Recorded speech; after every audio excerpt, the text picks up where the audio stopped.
Alright guys, so I picked up this 3600 watts inverter from PowerSmart. As you all may know, this brand is my favorite, especially for the generators. This thing right here is very portable. It does come with obviously your on and off switch. And here, as you can see, you got your two AC 120 volt 20 amp outlets. You also got your AC 120 volt 30 amp outlet. As you can see, a bigger plug. And right here are your USB and USB-C. You got your regular 12 volt, basically cigarette lighter. And of course, this thing comes with eco mode, basically saves fuel. What's cool about this, it comes with your multifunction meter here, so you can monitor everything about it, feel the energy it's using. Here, it shows you different lights, if the engine's running good, or if there's a problem, or if it needs oil. As you can see, you have parallel outlets right here, so you can combine them with another one. As you can see, here's the other ones that they make. This one right here is a 2,350 watts, and then you got your 3,600 running watts.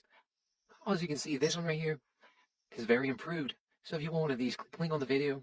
Here are the starting procedures. You make sure it has oil. You add fuel. You turn it onto the choke. Then you pull start it. Once it starts up, you put it on the run position on, and then it's ready for use. So yeah, guys, click the link on the video. Go get you one of these. PowerSmart is a great company. I love these people.